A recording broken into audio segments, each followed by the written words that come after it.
I was 26, 27. I was a student, a history student, a mature student. I was the mother of a 4-year-old, and I was immersed in the activities of the women's liberation movement. With all the talk about independence, it's as well to remember that women are still as keen as ever to be feminine. We were learning a lot and trying to understand the world we were living in, and we felt angry about a lot of the injustices. I remember going to a meeting with a whole group of other people at the Women's Liberation Workshop offices, and I really don't know where the idea came from, except Miss World, you know, women being judged by their looks and their bodies. There was no need to look any further than the Albert Hall for heavenly forms.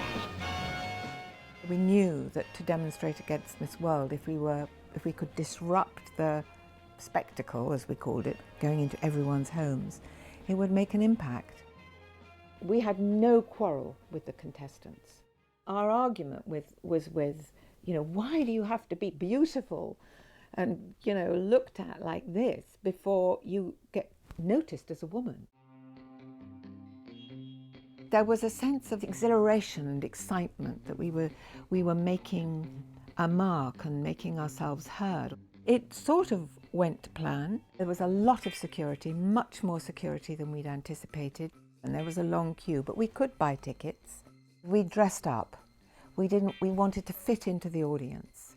So we went in with our handbags and our looking good. Inside our handbags we had little objects. We put flour into little scrunchy pieces of paper and flour bombs to flick around. When we were in there, we realised there were groups of women dotted all over the hall. We could see that they were demonstrators like us. You felt, oh my God, I've got to do this. Ah! You know, you felt terrified. We planned that there would be a football rattle, which would go off at a certain time, we thought, when all the candidates were lined up on the stage. The signal came very early because the woman who had the rattle, she got so angry at the jokes that Bob Hope was, which were shocking, and at his general demeanour, and she did rattle early. So we leapt up. It was dark, and seeing other women leaping up. I had to climb over people who were horrified at what we were doing. I was certainly determined to get onto that stage and disrupt.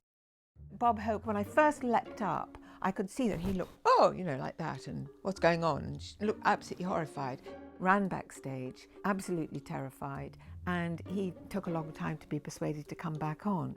I must have got, you know, climbed over the barrier towards the stage, and about 4 or 5 policemen just pulled me off, and I was carried out by my arms and my legs out of the Albert Hall. As we were being dragged out, some of the Miss World contestants in all the beautiful, beautiful young women in all their baubles and, you know, bathing costumes and high heels saying, let them go, to the policeman. We were exhilarated by the demonstration and exhilarated by its success and astonished by how successful it had been. I do see Miss World as one of the most spectacular of consciousness-raising episodes, if you like. I mean, it did leave its mark.